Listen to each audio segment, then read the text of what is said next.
Hey, welcome to Rob Paints Models. In today's video, I'm going to be showing you how I paint cherubs for the Sisters of Battle. Now, these little guys, I'm priming them black, and I'm going to be doing this mostly with the airbrush, but you can repeat this with a paintbrush. It just takes slightly longer.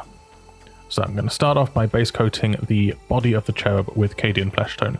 I'm going for a kind of classical look, you know, as you see them all in the artwork. So little pink bodies, big white wings, and then metallic-y bits for all of the cyborg implants. So just get yourself a nice smooth coat of Cadian flesh tone all over the skin areas. Don't worry about overspray just yet.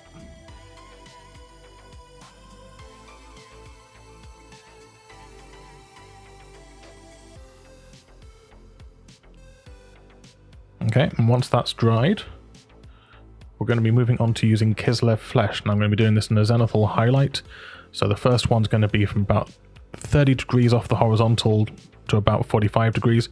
Because these guys are above the ground, you're going to get more kind of reflected light coming up to them from the ground. So they're not as close to the ground, so we want them to appear a bit lighter and not have quite as harsh shadows on them.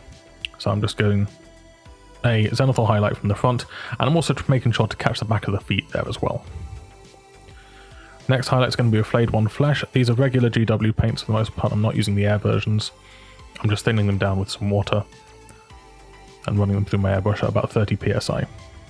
So this one's a bit more targeted, mostly on the top of the head, the shoulders, a little bit on the top of the feet. We're talking about a 60 to 70 degree angle here at this point.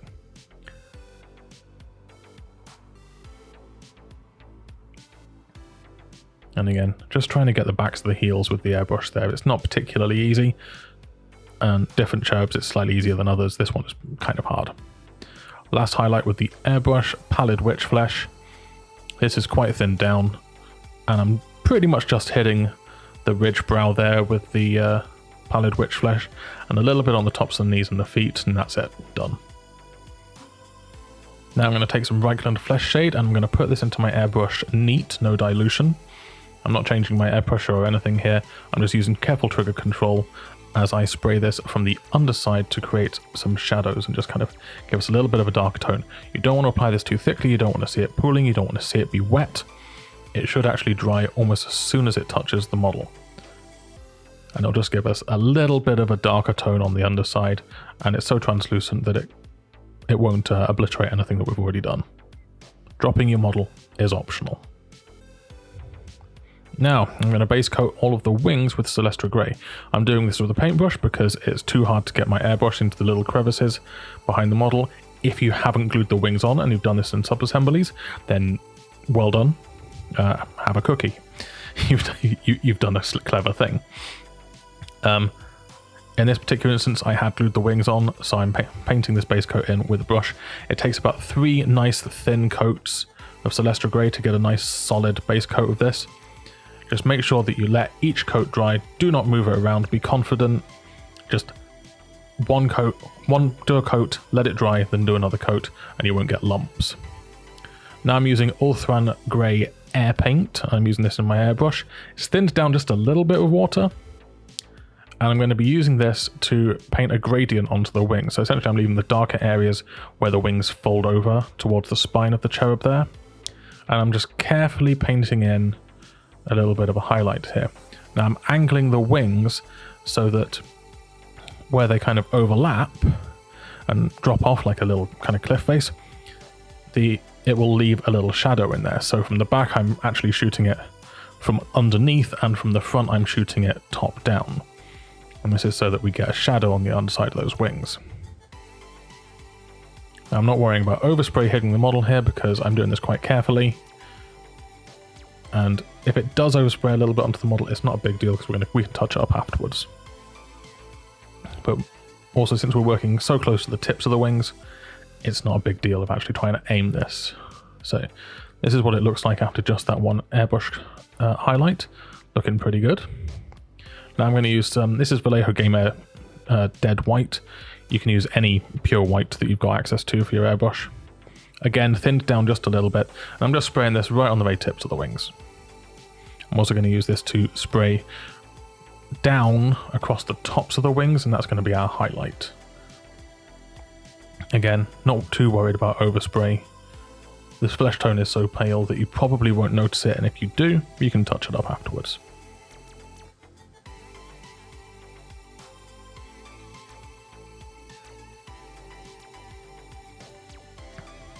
So there we go. Now, I've actually gloss coated the model between these two steps, and I'm using contrast Black Templars and contrast Apothecary White, and I'm mixing a tiny tip of Black Templar into my Apothecary White just to get it a little bit darker and a little bit more grey. There may be a contrast paint that is actually close to this colour already, but I don't have it. I have these two. What I'm doing is over this gloss coat, I'm just very carefully pin washing in this contrast paint, thinned with a tiny bit of water. You can see I had it on my wet palette. I'm basically just letting the wet palette hydrate the contrast paint there. Using a sharp brush, I'm just painting this into all of the corners, the recesses of all of the feathers. Now I'm doing this very carefully. It's relatively time-consuming work, this bit. You don't want to slap it on like you do it with a contrast paint, you know, one thick coat, none of that. You want to treat this as a very precise wash. So one of the great things about the contrast paints, though, is that they are they stay workable for quite a long time. So you can kind of glaze them into the shadow and they'll pool in that recess. And this has made painting whites so much easier for me. So the one thing that I consistently use contrast paints for is painting whites. And that is just get yourself a nice smooth base coat that's highlighted all the way up to where you want it, and then paint contrast paints into the recesses in order to get your shades. That way you're not building up loads and loads of layers of paint, which can result in a chalky finish. This will give you a really nice smooth finish. Now again, this is over the gloss coated baby. I'm just running some Reichland Flesh Shade, thinned down a little bit with water, and just running this into all of the recesses on the flesh areas. Try not to get it on your wings. It'll be annoying if you do, but you can clean it up. The gloss coat will make it so that the wash doesn't want to sit on the top surfaces at all, and it'll just go straight into all of your recesses. And this will give us a nice darker shade in the very, very tight recesses for that kind of ambient occlusion look.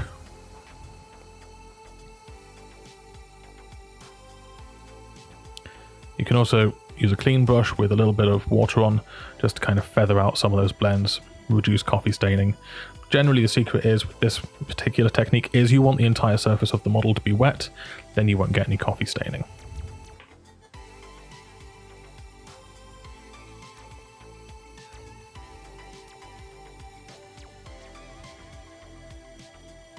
For those that are wondering, the pink stuff on top of my cork is just blue tack. It just happens to be pink. There's nothing special about it. Now I'm taking some Ultron Grey and I've thinned this down to a kind of a layer glaze consistency. Just a tiny drop of water just to make it a bit more translucent and a bit easier to work with. You don't want to do this straight out of the pot. And I'm using this just to touch up those wings, going over each feather individually. Anywhere where the contrast paint has left a little bit of a wobbly line, I'm just tidying it up so it's a bit straight. You can skip this step if you don't want to do it. But since this particular one is for the Triumph of Saint Katherine, it's a centerpiece model, I'm taking the time to do it. So you can see here I'm just carefully painting in over the contrast paint, making sure I leave that contrast paint in the recesses for that shadow. I'm not doing a lot of coats of this, literally it's just a little touch up just to smooth out those lines. Once I've done that, I'll go through and I will edge highlight all of those feathers just along the kind of top surfaces. Again, with Ultron Grey, just using the edge of the brush there, being very careful just to run it down each of those feathers, just get a bit of a highlight on there. It's kind of hard to see on the camera here, but it does help in like neatening up those lines and making the feathers look a lot more crisp. So there you go, that's it. The wings are all finished. So now I'm just going in with Cadian Flesh Tone, Kislev Flesh, Bladen Flesh, etc. All of our flesh tones that we used before for the airbrushing. And I'm just going in, I'm fixing any areas where there might have been some overspray, smoothing out any blends with the Reichland Flesh Shade wash that was on there. Generally doing touch-ups on, say, the ridge brow. I'm applying an extra sharp highlight on there with Pallid Witch Flesh in order to make it really pop. If your tiny baby has a nose, you want to pick that out. Chin, lips, all of that stuff, all those little sharp areas. The knuckles on hands, if they have hands, because not all these cherubs have actual fleshy hands. You want to pick those out anywhere where you want to have a bit more definition. You want to pick those out. I'm also using some neat Reichland Flesh Shade just to neaten up any of the recesses as well. Again, that was mostly just on the fingers and the toes on that area. You can see here I'm getting the knee, just making sure that all of those kind of shapes in the body are nicely defined, and just smoothing out all the stuff that we've done with the airbrush. Now I'm on to painting the scroll. Now, this is just a Darren Latham recipe for painting scrolls. Base coat is Zandri Dust. Do a couple of nice thin coats with that. Making sure, let it dry, and you'll get a nice smooth coat. Then going on to a Shabti Bone, and I'm only highlighting this with horizontal strokes, and just making sure I get the highest points that are pointing towards our light source. And generally speaking, 1 or 2 coats of this and you're done. Also go around the edge and do an edge highlight with all of it. And finally, Pallid Witch Flesh. I'm only doing 3 colours in this. You could use Screaming Skull in between the twos, but I'm only using these 3. Pallid Witch Flesh, again, just a much sharper highlight, only on the upward facing surfaces, and then again go around and do an edge highlight around the entire bit of scroll work. Next step, take some Seraphim Sepia and just wash this into the kind of top third, 50% of the scroll. I actually end up taking it all the way down, cleaning my brush, and then using the damp brush, wick off most of the water, damp brush to feather it out towards the bottom there, so I've got that kind of old tea-stained look to my paper at the top once it's dry.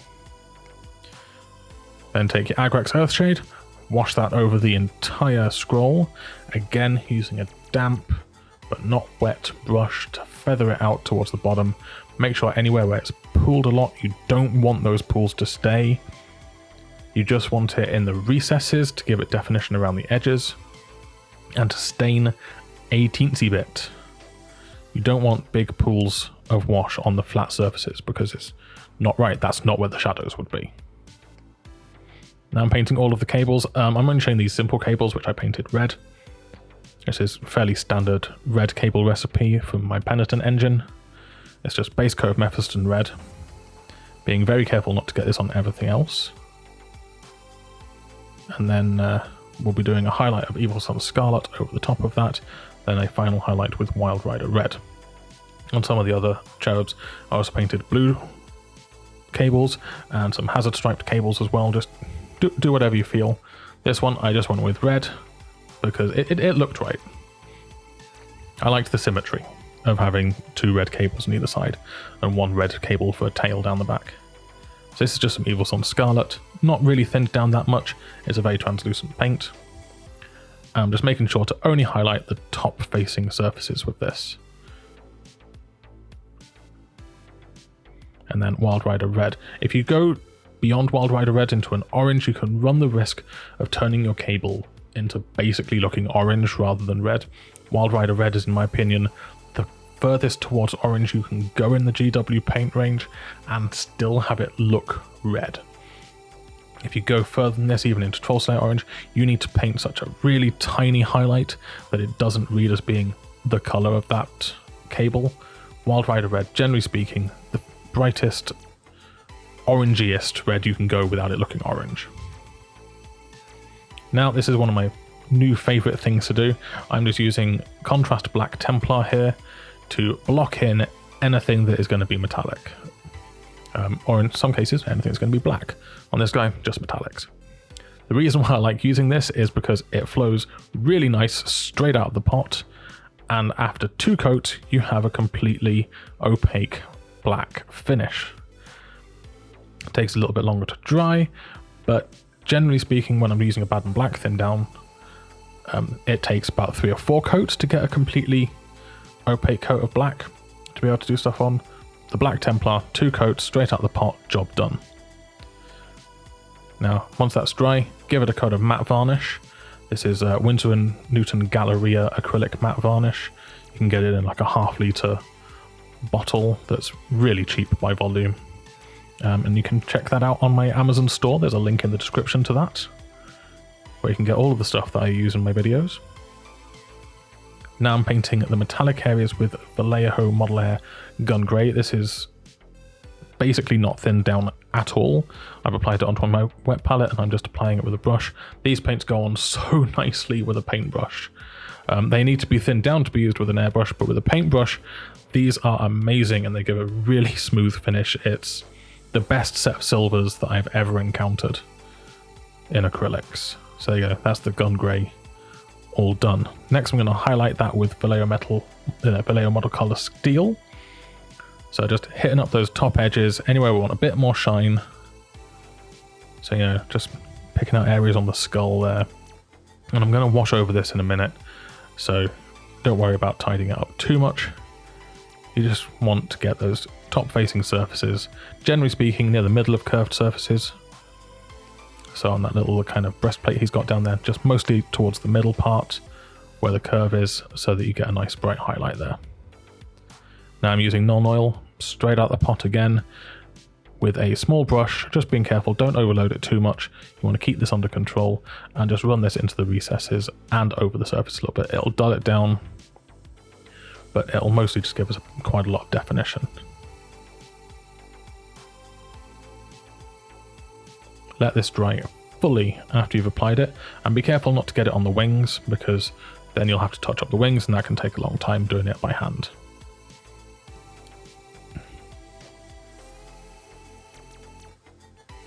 So that's it. That's basically all the steps to painting a cherub. While the credits roll, I will show you how I paint the little glowing eyes. It's just Wild Rider red, Fire Dragon bright, and then Flash Gits yellow, tiny little dots, making sure each one is visible from the previous layer. Dead easy. So thank you to all of my patrons for making these videos possible.